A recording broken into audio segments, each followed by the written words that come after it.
সবাইকে ICT corner YouTube channel থেকে আরো একটি ভিডিওতে স্বাগতম জানাচ্ছি। আমরা এই ভিডিওতে বোর্ডের ওয়েবসাইট থেকে ফর্ম পূরণের প্রবেবল লিস্ট ডাউনলোডের প্রক্রিয়াটি দেখব। ফর্ম পূরণের প্রথম ধাপ হচ্ছে প্রবেবল লিস্ট বা সম্ভাব্য তালিকা বোর্ডের ওয়েবসাইট থেকে ডাউনলোড করা। যে সমস্ত শিক্ষার্থী এর নাম প্রবেবল লিস্টে আছে কেবলমাত্র ওই শিক্ষার্থীরই কিন্তু ফর্ম পূরণের যোগ্য বলে বিবেচিত হয়। যাই হোক, আমরা বোর্ডের ওয়েবসাইট থেকে বিষয়টি দেখানোর চেষ্টা করছি। আমরা নোটিশ বোর্ডে গেলে এসএসসি ফর্ম পূরণের নোটিশ পাব। মূলত ফর্ম পূরণের নোটিশেই ফর্ম পূরণ সংক্রান্ত যাবতীয় তথ্য লিপিবদ্ধ থাকে। Probable list download, form fill up, form পূরণের ফি সহ আরো বিস্তারিত নির্দেশনা এই ফর্ম পূরণের যে বিজ্ঞপ্তি থাকে সেখানে বিস্তারিত দেওয়া থাকে। অবশ্যই ফর্ম পূরণের পূর্বে এই ফর্ম পূরণ সংক্রান্ত যে বিজ্ঞপ্তি সেটি ভালো করে দেখে নেওয়া ভালো, কারণ এখানে ফর্ম পূরণের প্রবেবল লিস্ট ডাউনলোড, ফর্ম পূরণ প্রক্রিয়া যাবতীয় বিষয় সুশৃঙ্খলভাবে লিপিবদ্ধ থাকে। আপনারা অবশ্যই এটি ডাউনলোড করে দেখে নেবেন কাজের সুবিধার্থে। তো আমরা একদম ডান পাশ থেকে জেএসসি, এসএসসি, এইচএসসি ফর্ম পূরণ এই অপশনে ক্লিক করব।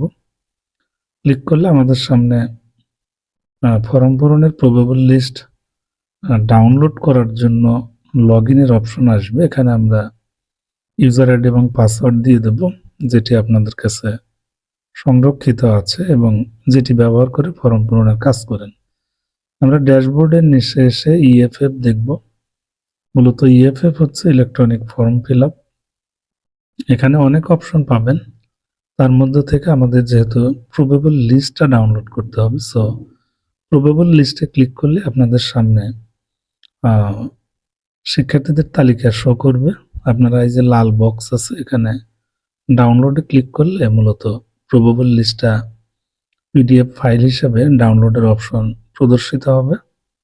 তখন আপনারা একদম নিচে এসে প্রিন্ট অপশন পাবেন। প্রিন্টে ক্লিক করে দিলেই মূলত পিডিএফ ফাইলটা এখানে শো করবে। সরাসরি প্রিন্টও করতে পারবেন বা পিডিএফ হিসেবে এটা সংরক্ষণ করে বা ডাউনলোড করে পরবর্তীতেও এটা প্রিন্ট দিতে পারবেন। তো এটা আমি পোর্ট্রেট দিয়ে দিলাম। দেওয়ার পরে আমরা এ4 সিলেক্ট করে দিয়ে জাস্ট এটা পিডিএফ হিসেবে সেভ করে নিই, যাতে সুবিধাজনক সময় এটি আমরা প্রিন্ট করতে পারি। মূলত এটাই হচ্ছে প্রক্রিয়া। আমরা প্রথমে এই লিস্টটা ডাউনলোড করব, তারপর যারা ফর্ম পূরণ করবে তাদের ফি গ্রহণ করে সেটা অনলাইনে আমরা একটা একটা করে ইএস দিয়ে সেখানে আমরা স্লিপ বের করে সেটি ব্যাংকে জমা দেবো। এর পরবর্তীতে আমরা পরবর্তী ধাপগুলো নিয়ে ভিডিও দিব। অবশ্যই সাথে থাকবেন। আপাতত আজকে এটুকুই। আশা করছি আপনারা খুব সহজেই প্রবেবল লিস্টটা ডাউনলোড করতে পারবেন। ধন্যবাদ সবাইকে।